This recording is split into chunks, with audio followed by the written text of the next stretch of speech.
বেসরকারি স্কুল কলেজে প্রবেশ পর্যায়ের শিক্ষক নিয়োগে বড় পরিবর্তন আনছে শিক্ষা মন্ত্রণালয়। এখন থেকে শিক্ষক নিয়োগের সুপারিশ করার ক্ষমতা আর থাকছে না বেসরকারি শিক্ষক নিবন্ধন ও প্রত্যয়ন কর্তৃপক্ষের।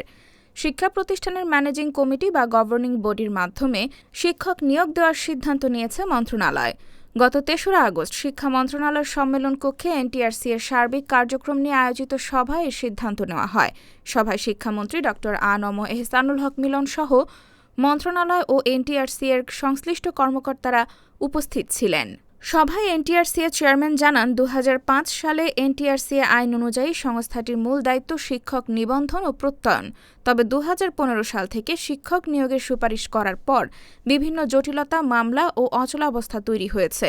শিক্ষামন্ত্রী বলেন, এনটিআরসিএকে আগের মতো শুধু নিবন্ধন ও প্রত্যয়ন কার্যক্রমে সীমাবদ্ধ রেখে শিক্ষা প্রতিষ্ঠানের ম্যানেজিং কমিটি বা গভর্নিং বডির মাধ্যমে শিক্ষক নিয়োগ দেওয়া যেতে পারে।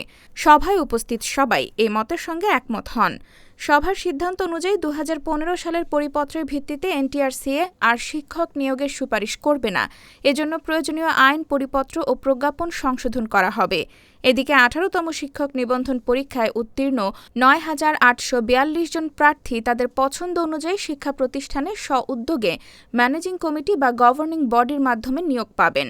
মন্ত্রণালয়ের এক কর্মকর্তা জানান, সিদ্ধান্ত অনুযায়ী ১৯তম শিক্ষক নিবন্ধন থেকেই নতুন পদ্ধতিতে নিয়োগ কার্যকর হতে পারে। উল্লেখ্য, ২০১৫ সালের ৩০ ডিসেম্বর থেকে এনটিআরসিএ নিবন্ধনধারী শিক্ষকদের সরাসরি নিয়োগের সুপারিশ করে আসছে। এ পর্যন্ত সংস্থাটি ১,৭৭,৫৭১ জন শিক্ষক নিয়োগের সুপারিশ করেছে।